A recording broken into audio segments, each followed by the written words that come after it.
Go. Good afternoon, ladies and gentlemen. This is the House Agriculture and Natural Resources Committee. It is February 23rd at 2 o'clock in the afternoon. This meeting is now in session. Clerk, call the roll. Representatives Cochran, Cooper, Darby, Doggett, Grills, Hardaway, Halsey, Hurt, Potts, Reedy, Rudder, Shaw, Todd, Travis, Vital, Wright, Vice Chairman Grills, Chairman Halford. Here. Mr. Chairman, you have a quorum. Thank you, Clerk. Personal orders. Anyone today with personal orders? Representative Grills. Thank you, Mr. Chairman. There's these green bags that were given to us by the Tennessee Soybean Association. They were here 2 weeks ago, and there's some promotional items in there that you can use at your convenience. Clay, you didn't get one. I guess you weren't here on time. But everything in there was made with soybeans, and there's some pretty cool stuff in there. So there's some neat stuff. Plus, I also want to introduce my mom and my dad, and then my wife and my two little girls. And if anybody wants to go right by and talk to my mom and dad about how to raise an exemplary child, they're going to be giving some. They're going to be giving some tips here in a little while, and I'm sure it'll be a long line, so y'all might get there early. But thank you, Mr. Chairman. Good to have y'all. You're welcome, sir. Representative Doggett, you are recognized. Thank you, Mr. Chairman. My name was mentioned, so I thought I was entitled to say something, but I want the record to reflect that I was on time today. Thank you very much. Representative Hardaway.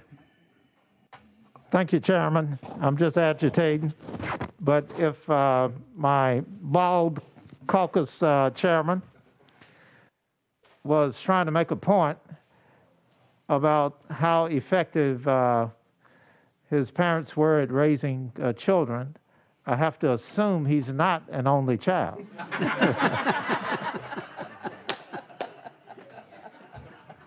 Oh, we got all kinds of comedians in here now. If there are no other personal orders, we do have some business today. We'll take up House Bill 1975 first on our calendar, and then we do have a couple of presentations following that.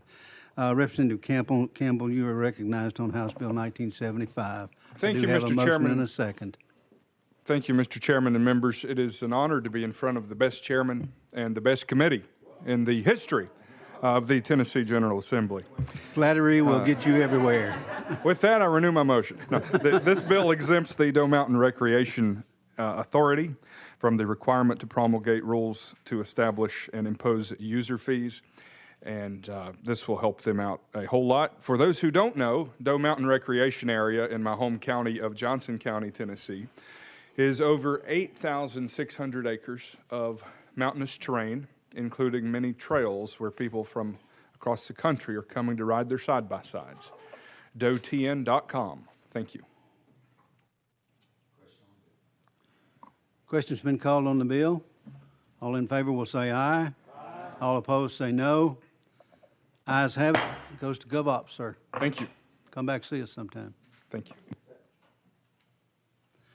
Ladies and gentlemen, that concludes our official business, so now we will go to the presentations that we have. We will go out of session to do that, and we will start with Tennessee Growers Coalition. If you will come up and identify yourself and tell us what you do and something about why you're here today. You are recognized. Red light.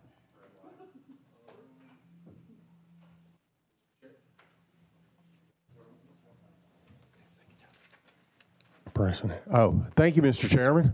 Sorry to use up so much of my time trying to turn the microphone on. My name's Joe Kirkpatrick.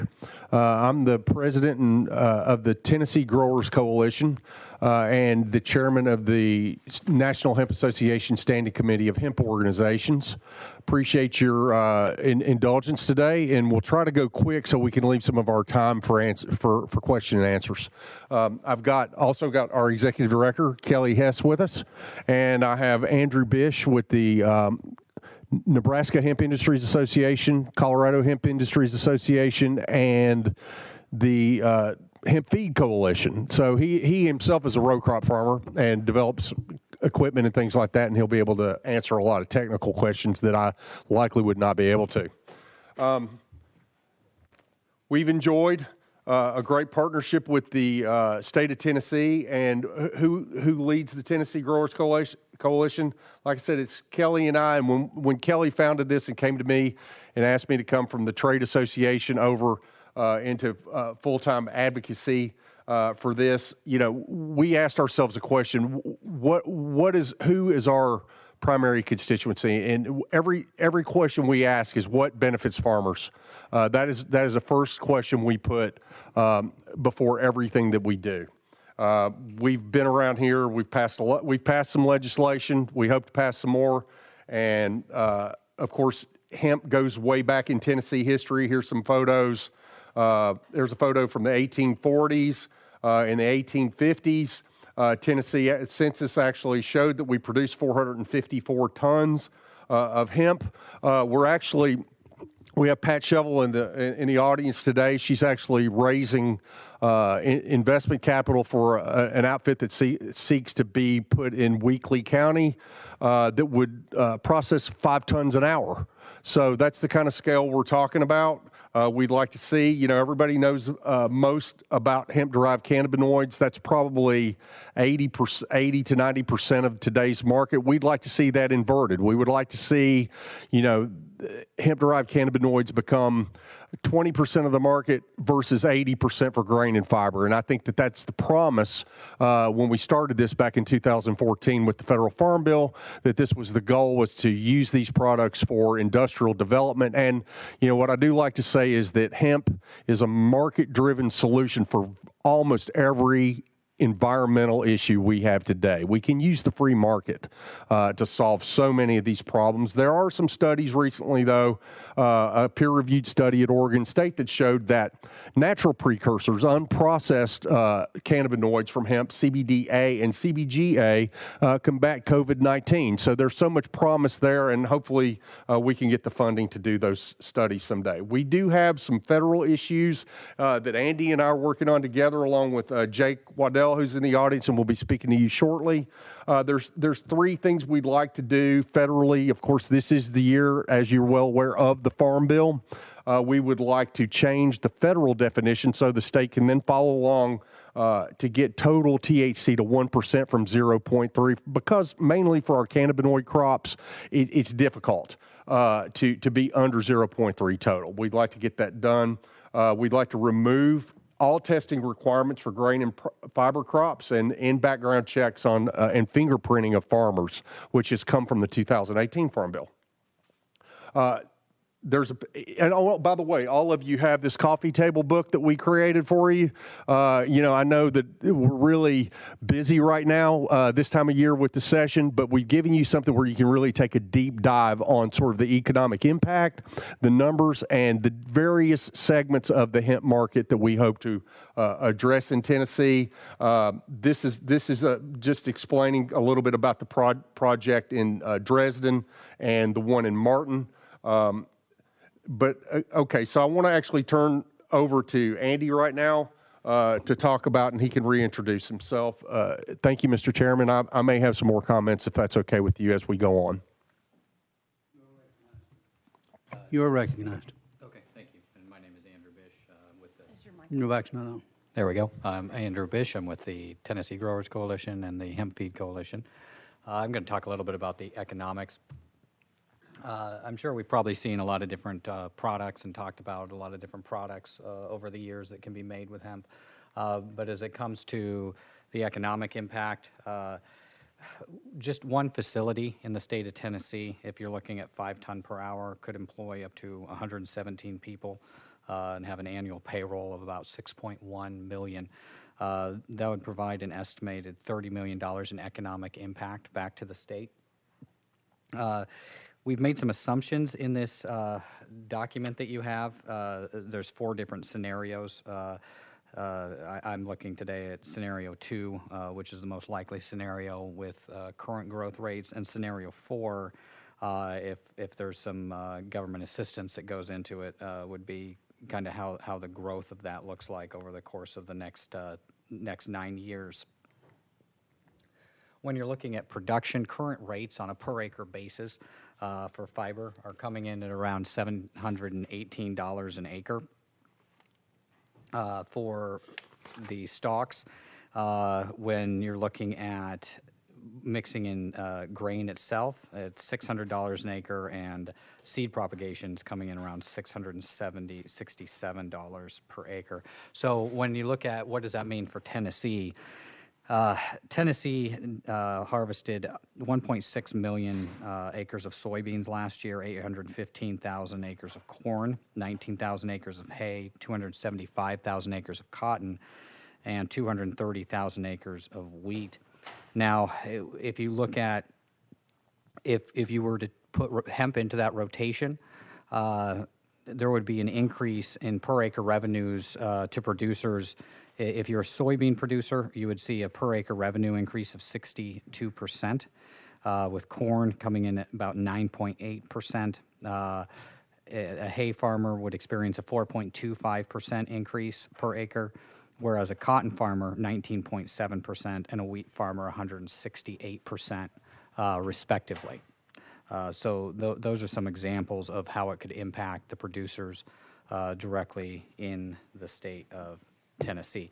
In an overall projected farm income in millions by 2030, it's estimated that there will be about $10 billion of hemp produced, somewhere between 2.9 and 10 billion nationally.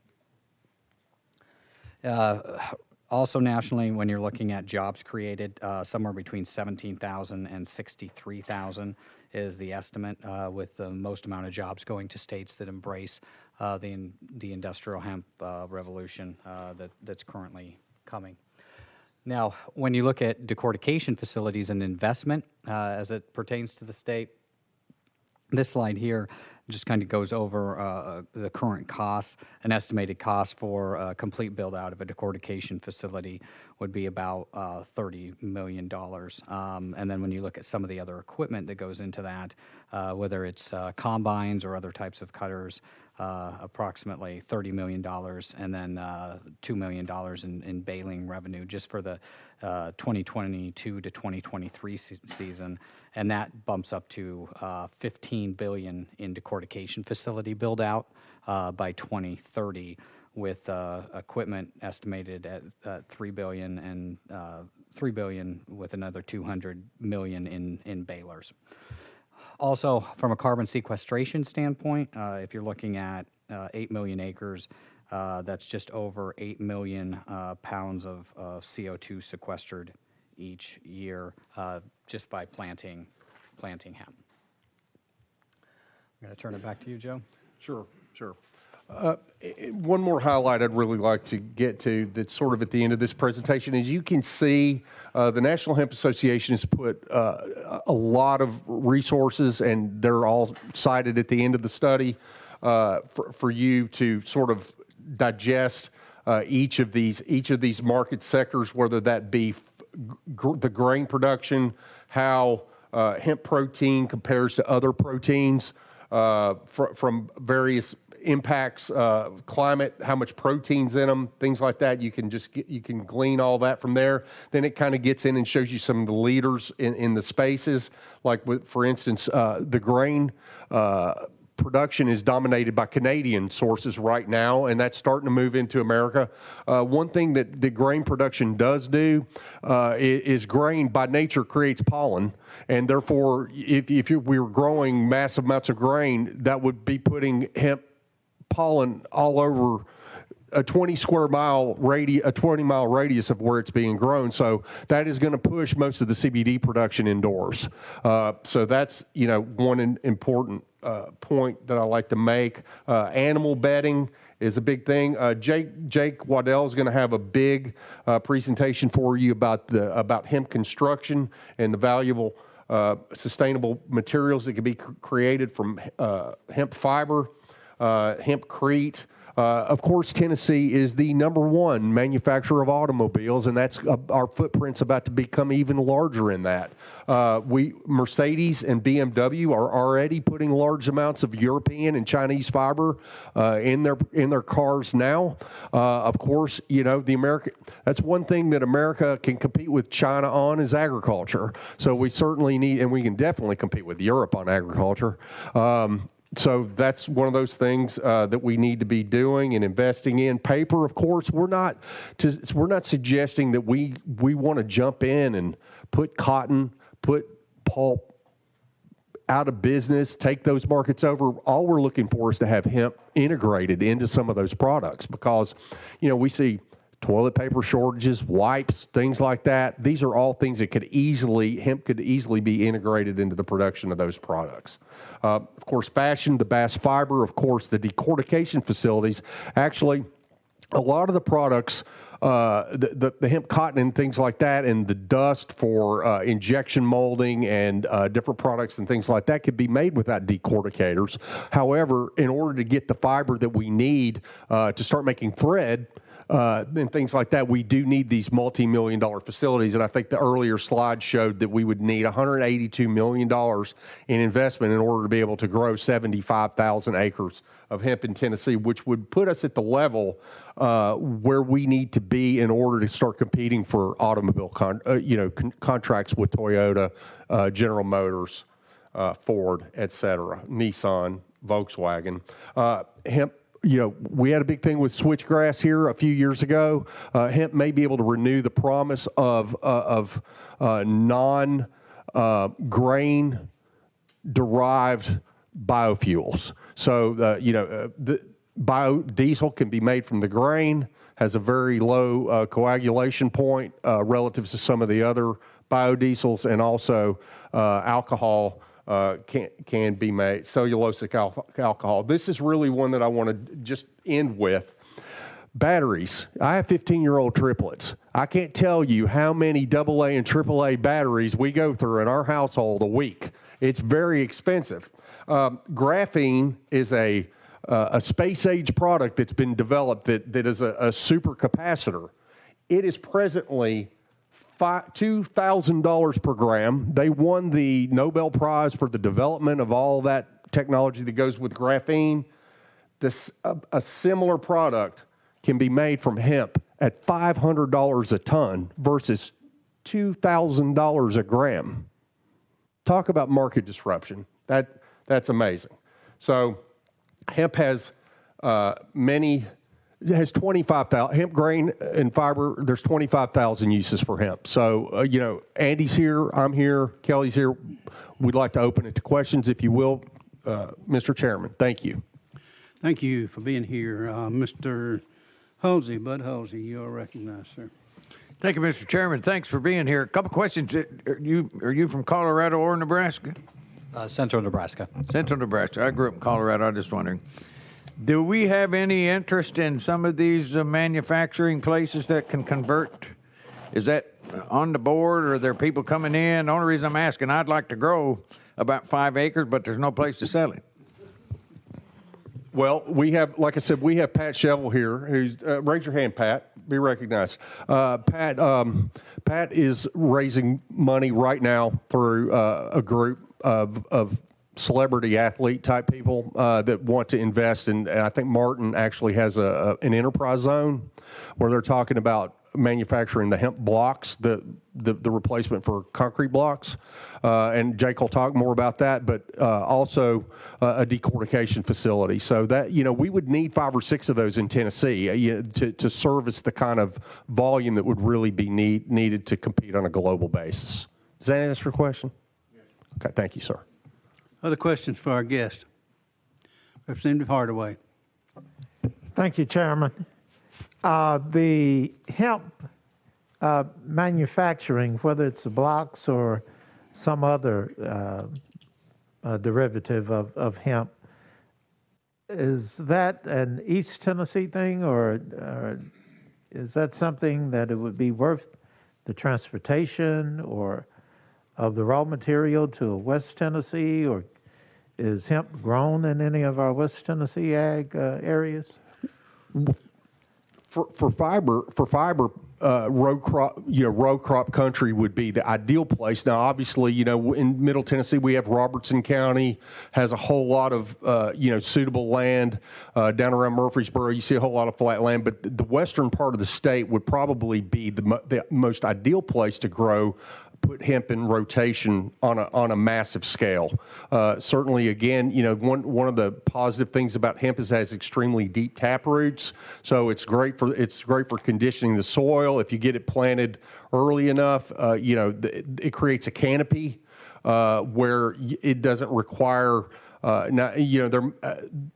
Pre-emergence presently aren't approved for it, as far as I know, but certainly those are things we can work on. But that sort of it gets growing at such a fast rate, and these plants can get anywhere from 12 to 20 feet tall. So the amount of biomass, Andy, per ton, what are we talking about with a fiber crop per ton? How many tons per acre? Oh, well, farmers should expect to receive somewhere between 3 and 5 tons per acre. And economically, it's viable to transport that approximately 150 miles before the costs start to become excessive from a transportation standpoint. Other questions for our guest? Thank you, Chairman. Seeing none, we appreciate you being here today. Thank you very much. Thank you, Mr. Chairman. Good information. Next on my list is United States Hemp Building Association. You may come forward, please.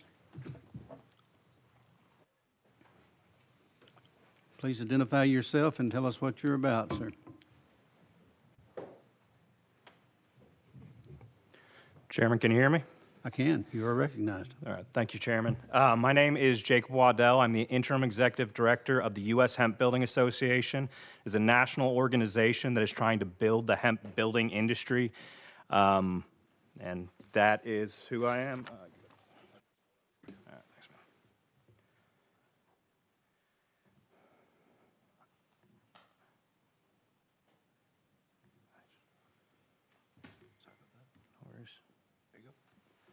Thank you. We'll click it back. All right. So today, there's a lot to know about this plant. There's a lot to know about its potentials. There's a lot of benefits to it. Today, I'm going to be focusing on the economic aspects and really kind of what we can be looking for as potential in this area. And I'll just be moving it through there. So I have a national vision. I've been to different parts of the country. I've seen different things. I live near Percy Priest. I live in this area.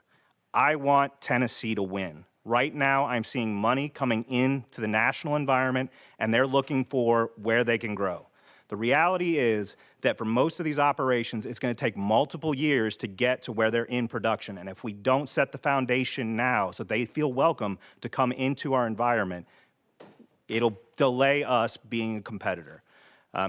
Most of these things, unlike cannabinoids, take infrastructure that needs to be built up. So it's something to keep in mind and why it's an issue today. So when we look at the future economic impact, as TGC and Joe pointed out, and NHA so finally put in the documents that were presented, we're looking at about an estimated of $26.1 billion industry in 2025. With 37% of that being from cannabinoids. So again, we're seeing a shift in the market from cannabinoids to fiber and grain. And that's where we need to be starting to look for the future. Now, the hemp building industry is closely tied to the fiber and grain industries because if we follow the European models, are a byproduct or a co-product of those industries. So when we see a strong fiber industry coming into our region, which seems to be probably the most viable industry for us to enter into, that is good for us, and that could be really good for our economy. Now, no matter what statistics and numbers you look at, numbers are numbers, and they're based on assumptions. The reality is that if we want to do this, we have to do things, and we have to make things happen. And that is why when you see investments in this industry, like we see from Patricia Chevelle, that's what we need, and that's what we need to support and push forward. Now, like I said, I've been to different areas of the country. I see the North. The North is great for grain. I see the West Coast. Everything costs a lot out there, and they're going to have to make their money to get there. Here, we have some very specific advantages. In the Southeast, it's the textile infrastructure seems to be a big deal. Next week, I'll be at the Industrial Hemp Summit that's based in North Carolina. That's been going for 5 years. It's run by, I think the lead sponsor is Huber. And so we're talking about big money players that are looking at this industry and trying to find the way forward. Patagonia will be there, other textile manufacturers, and this is the industry we need to be looking at. Large infrastructure of current companies, such as our automotive industry was pointed out, textile industry, and the home building industry are in this state, and we just need to motivate them to start investing in this area. And of course, we are an existing transportation hub in this environment just because of our location. So that's all key factors that give us a chance to strike in this new market. Now, Tennessee hemp businesses, the great thing about looking at this product compared to cannabinoids is there's different layers to it. It starts with the farmer, of course, but then it goes to a processor, and then we go to an end product or a product, then to an end product if you're making components. So we have lots of different layers and lots of different jobs that can be created. Now, from the building side, we're looking at real estate developers that are looking at this, construction professionals that are looking at this, building materials distributors. We just had one move into Knoxville, Hempitecture, which is out of Idaho, but they've moved their distribution center in the East Coast to Knoxville because of our location. And right now, there's research being done in Oak Ridge National Laboratory on hemp and hemp building materials because they see the potential. And we need to continue that investment and continue that movement forward. Now, also, to point out that Tennessee has hemp leaders right now. I myself am the interim executive director of the U.S. Hemp Building Association as well as the U.S. Hemp Building Foundation. We also are leading in the National Hemp Association Standing Committee of Hemp Organizations. Out of that 13 members, 3 of them are from Tennessee, with Joe being our chairperson and myself acting as secretary and treasurer. And we have the Hemp Alliance Tennessee and TGC here, which are making a good point and moving us forward. Now, investment in hemp building. I have the national vision. I'm hearing people from Arizona to Pennsylvania to Colorado to California, North Dakota, Connecticut, everywhere. What we see is when states invest in this market, companies start popping up. People start moving there. And that's what we have to keep an eye on. So if we want to be part of the economic boom that is expected, we can look at places like the Pennsylvania Department of Ag, who are investing in grants for educational material and building projects that are having projects pop up in the affordable housing area and other regions that they're trying to push forward. You also have Colorado. Colorado has invested a ton in hemp, and now they're focusing their profits from the cannabinoid side and refocusing that on the industrial building side.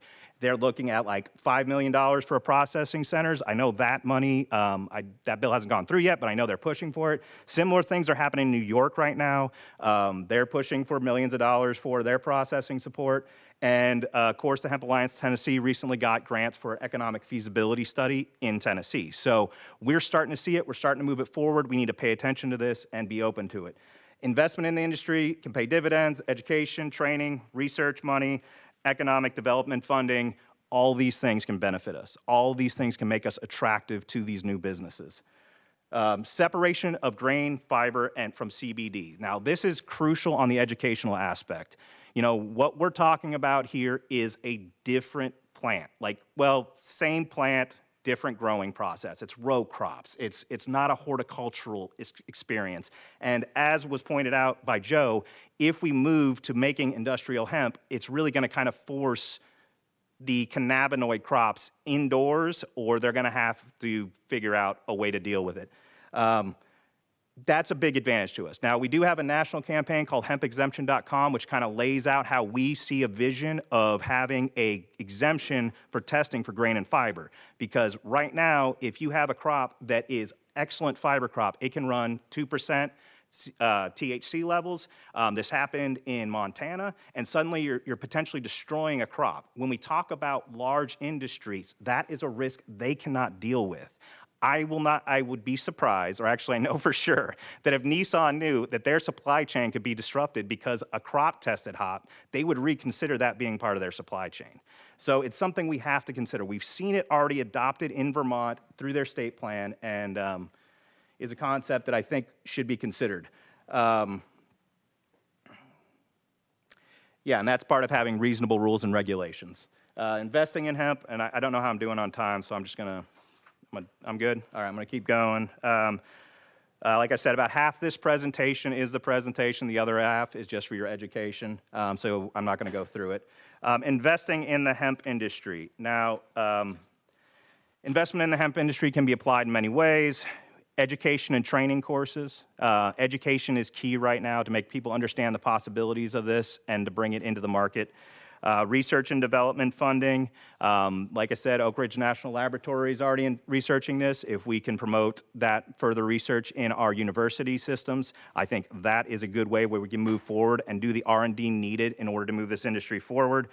Carbon impact calculations, especially as things move forward, and there's, I know it's not a fun topic, but if there's regulations that are forcing businesses to consider their carbon footprint, this stuff is amazing. You know, we're talking about carbon negative impacts. Basically, the biogenic carbon is the carbon absorbed by the plant during growth. If you take that and you put it in a finished good, like a hempcrete structure, that is trapped for the lifetime of that building. So now you've taken carbon grown in the field, and instead of letting it biodegrade in the field like it naturally would, you trap it into a wall for the existence of the building. And this can have a giant impact. Currently, the carbon footprint of the building industry is about 40%, so this is very impactful. You know, funding from such activities can come from legislation. I know there's some legislation on the table that talks about funding going back into the hemp industry. That is one avenue.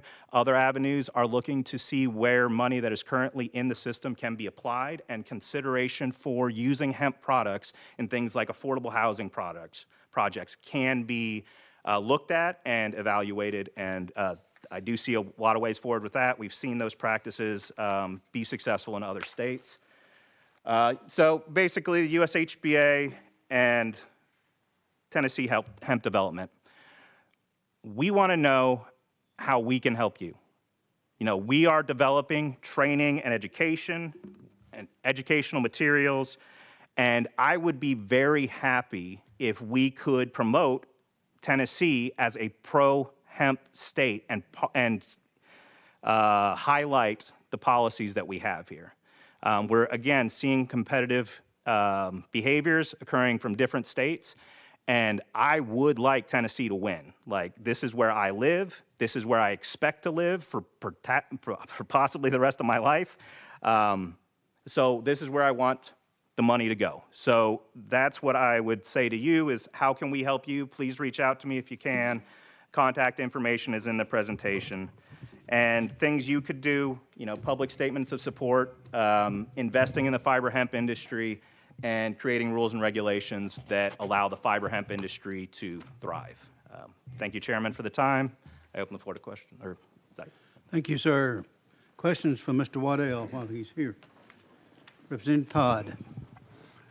Thank you, Mr. Chairman, and Mr. Waddell. Appreciate you being here and sharing this with us, because I know for the last 3 years plus that I have been involved in legislation, getting our laws in the state to mimic what the Federal Farm Act did a few years ago. I've been curious to know when we would see this part of the market really develop with the fiber products. So very intriguing, and I look forward to seeing fields of hemp grown in West Tennessee in not too distant future. Thank you.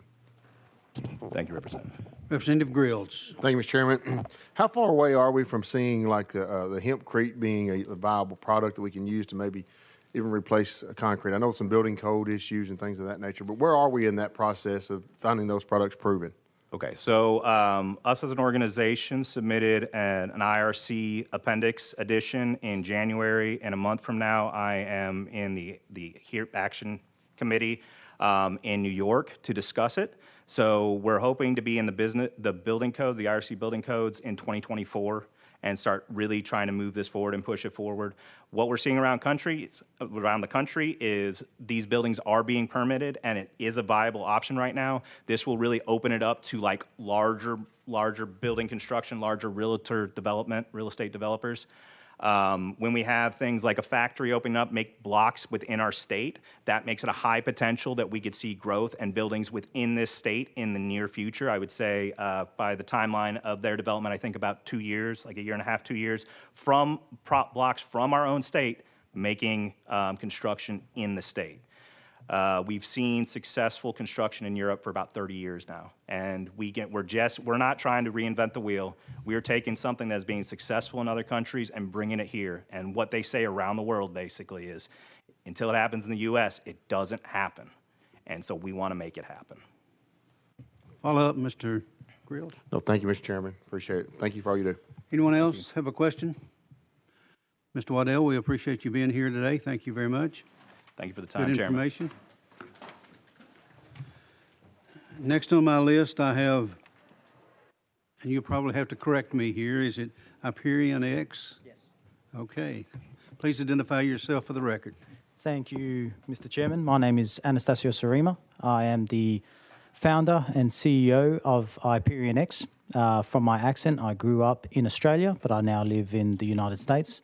And we have been operating here in Tennessee since the end of 2020. So I would like to take you through what we're doing and just really educate you and the committee as to what the potential is for critical minerals here in the state of Tennessee and what our plans are to develop those and reshore those critical minerals and metals here in Tennessee for our US industries. So us at Hyperion X, our company is essentially looking to reshore critical minerals and metals through a dual-pronged approach. One of securing the minerals in the ground, which are located right here in Tennessee, but also building out the processing infrastructure required, utilizing technology that was developed here by the Department of Energy to take those critical minerals and manufacture the metals that are needed for our advanced industries. We focus on titanium and rare earths. That's the two critical and crucial material supply chains that we're looking to reshore here in America. There are a few other minerals that we will produce, which are of high value to various industries, but the two critical supply chains, which we're looking to reshore here, starting right here in Tennessee, are titanium and the rare earth minerals.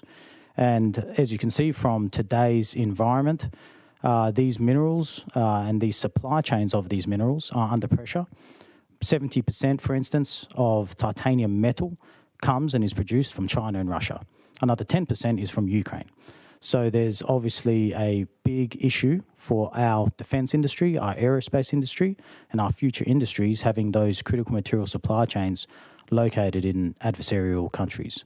Rare earths, which has been a big topic in the last few years, which are needed for the electric vehicle revolution that is going on right now, is also primarily sourced from China. So there is a need to reshore those critical material supply chains in America. And what we're looking to do is to try and reshore an integrated supply chain from ore in the ground through to production of what is required to go into a Ford or Tesla manufacturing plant or into a Lockheed Martin F-35 manufacturing plant right here back in the US, starting here in Tennessee. We're also looking to do it sustainably. Now, we're lucky here in West Tennessee where we're located. We operate out of Camden, Tennessee. Our properties, we have approximately 11,000 acres located across Benton, Carroll, and Henry County in West Tennessee. These overlie the McNary Sand Formation.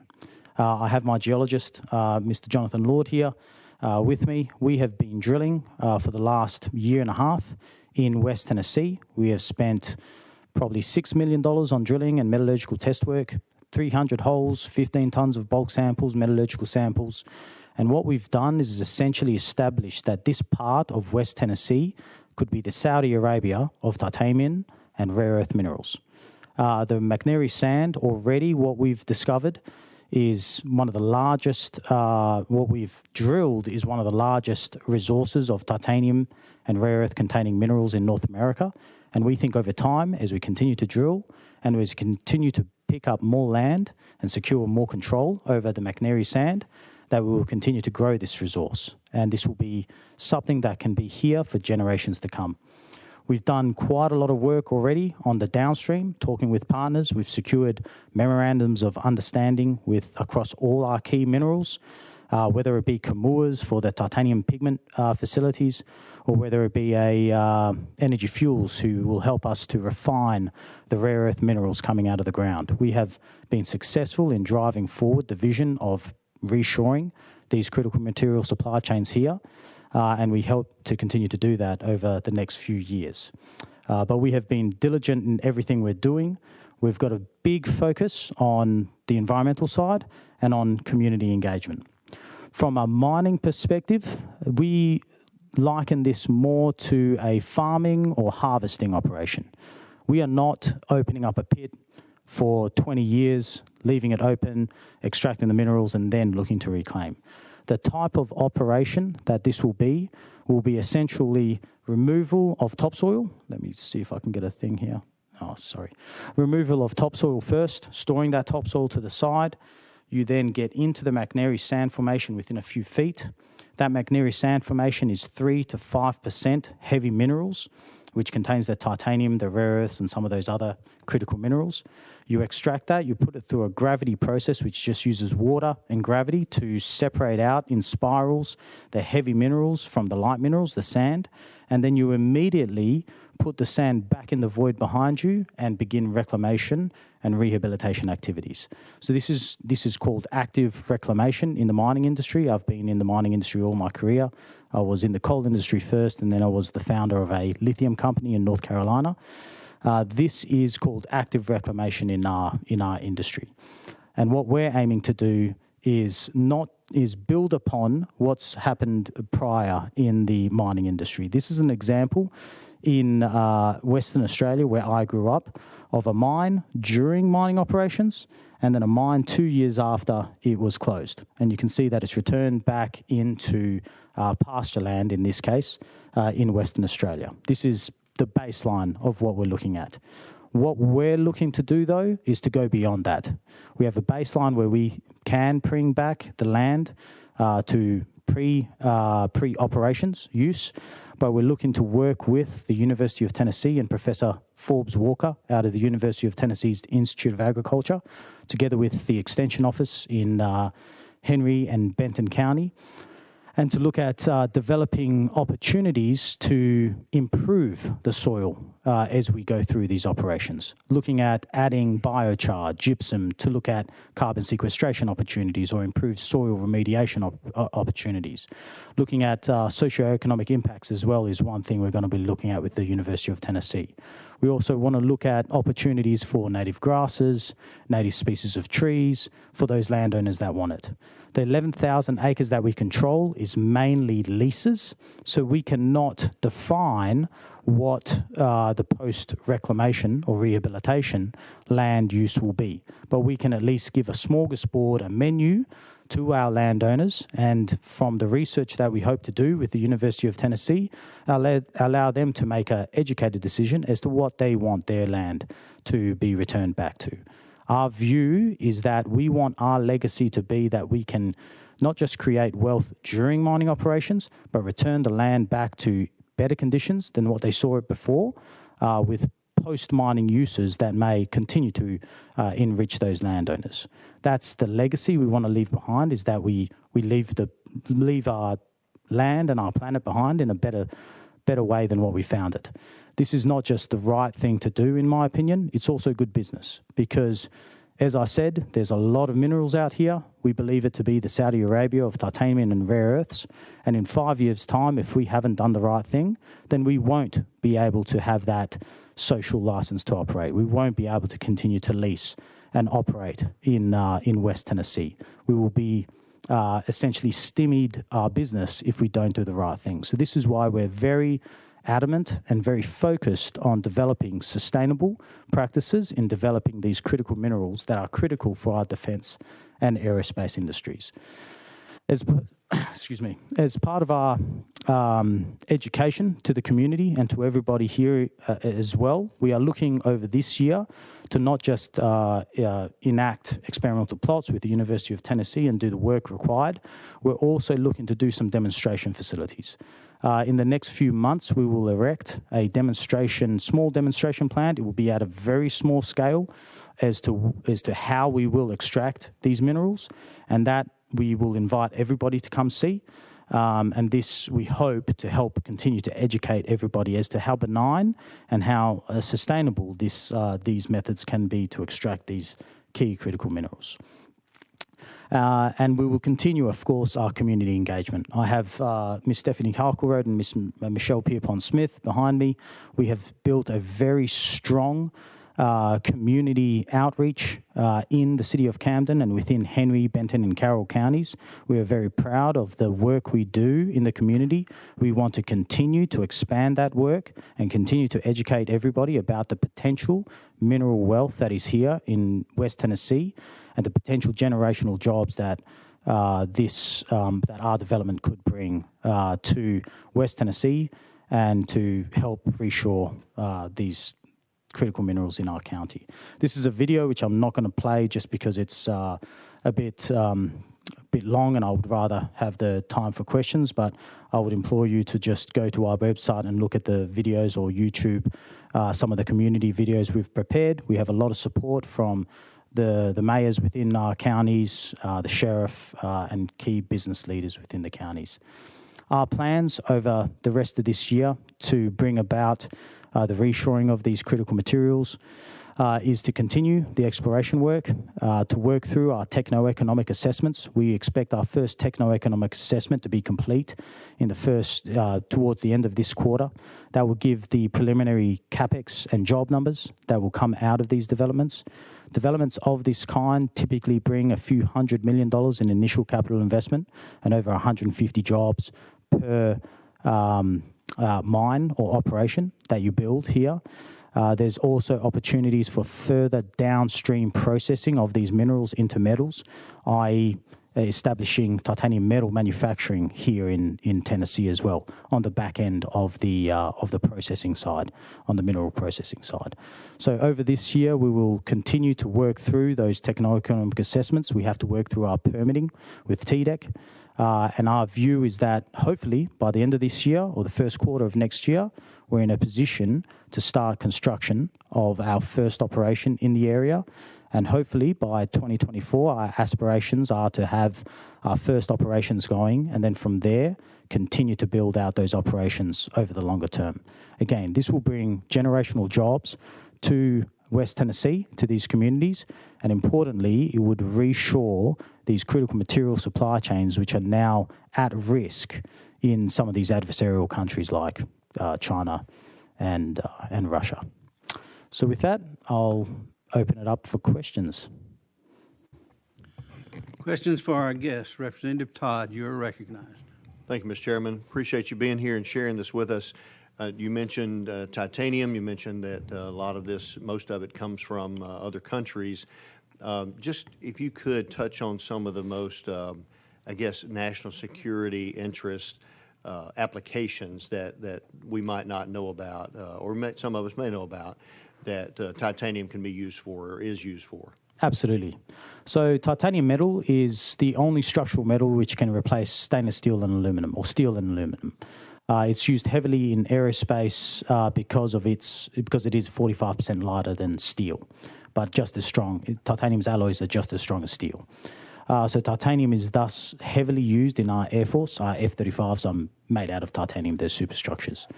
If it was made cheaper, which we intend to do, it would be used more extensively, not just in our Air Force, but in our Army and in our Navy.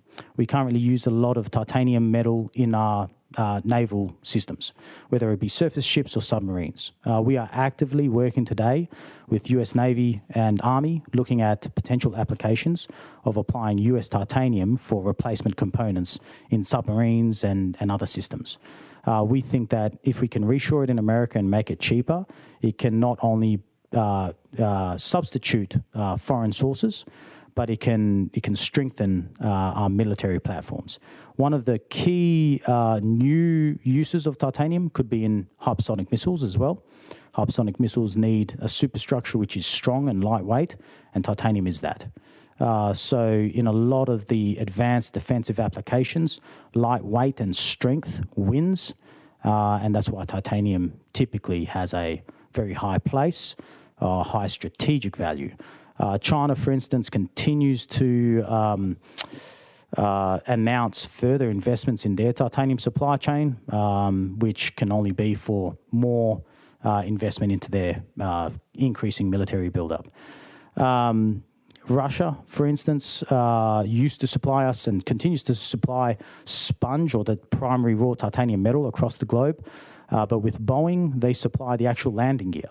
They actually don't allow the metal to be just shipped here. They would rather pre-manufacture what's called a milled product and then send it to us. So these sort of, if we don't produce it here, these sort of critical systems, landing gear, without landing gear you can't land a plane. Without pumps in a submarine you can't operate that. Without these minerals being produced here, if it gets to a point where there's a disruption in our supply chains, especially for our critical defense platforms, that could be a big issue. So we want to try to avoid that by rebuilding these critical material supply chains here in America, and just by the geological occurrence of what's happened here. This was an ancient beach line 65 million years ago. The erosion of the Appalachian Mountains deposited these heavy critical minerals here on these beaches, and just by the way history has formed them, we are lucky here in West Tennessee that we've got an abundance of them. So it makes sense to produce them here in America. Follow up, Representative Todd. Just thank you so much for bringing this information to us, and I appreciate your investment in West Tennessee, and look forward to hearing all the successes that come from this, and especially how it affects our national security. So thank you so much. Thank you. Representative Reedy.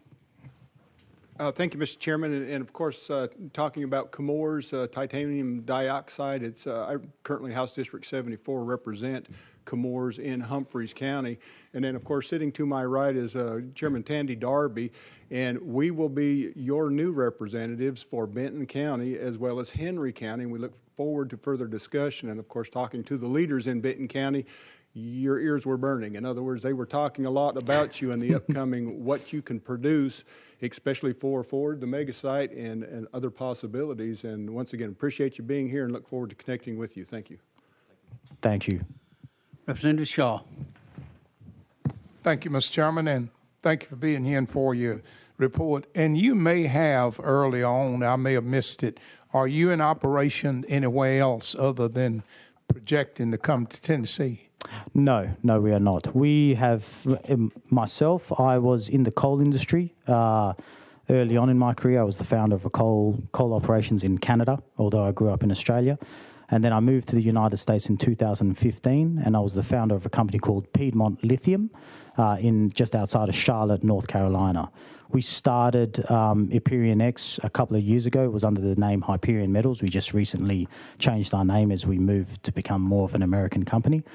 We started 2 years ago exploring here, putting together the land position, and over the last 2 years, we've established our foothold in the region, but we have not got any operations yet. That's why we would like to come here and educate everybody about what we are going to do, because there could be some misconceptions out there as to what mining is, as to what the post-rehabilitated land looks like. We just want to get ahead of the curve and educate everyone here on this committee as to what our plans are, why we think this is important for our country, and why we think we can do it in a way which leaves behind a strong legacy where landowners not just win from royalties, but also continue to win from land use post those rehabilitation efforts.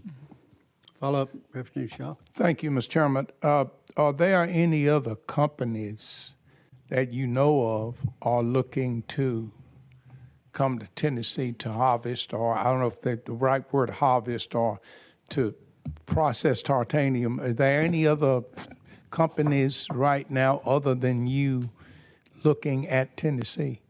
No, there is not. We did hear of a few other prospective groups looking and investigating, and once they encountered, I guess, the community and then heard it was us, they didn't continue to pursue those opportunities. I think we have made a strong push within the community, and we have done things in a way where I would like to go above and beyond. So it makes it hard for other companies to come in here and compete with us. And that's where I say it's good business for us to do these partnerships with the University of Tennessee, to work with the landowners, to do the community engagement, to be very active in the community, because I can't lease all of West Tennessee. You know, I mean, it literally is everywhere. We drilled 40 miles to the south like a month ago, and it continues to be there. It's everywhere. I can't lease all that land and keep competition out. And actually, it will be good if competition does come in, because eventually when we build our processing facilities, maybe we can direct that other competition to process through our processing facilities. But that's where I say that if we do the right thing, it's going to be good business for us, because we're probably going to be the first call, and we know we are usually the first call of many landowners when they have questions or where they see somebody else out in the fields. So we take that as a competitive advantage that we've built and we want to continue to build. One last follow-up. First of all, I know nothing about it, so I'm not suggesting there would be, but have any research been done, or have you done any research as to what disadvantage it does to the soil when you produce titanium? Is the land going to be better, or does it take some minerals away that never come back, et cetera? Any research such as that been done, in your opinion? And thank you. Yes. To answer that, yes, there's been research done in other areas. There was an operation in Virginia which operated for approximately 20 years by a company called Iluka. And Virginia Tech had done some research around the soil health 5 years, 10 years post mining, and that research showed that yields not only come back to where they were before, but can be slightly a little better. What we would like to do is to improve on that research with this University of Tennessee partnership and work with Professor Forbes Walker to look at opportunities where we can improve it beyond that, potentially provide additional revenue opportunities for landowners in the form of carbon sequestration and things like that. Gentlemen, we appreciate you being here very much. We have used our time in this room, so we're going to have to vacate it. We appreciate you being here. Very interesting, all new to me. So I'll look forward to hearing from you again maybe sometime. Absolutely. Thank you very much, Mr. Chairman. Here. Thank you. Ladies and gentlemen, we will go back into session. The chair will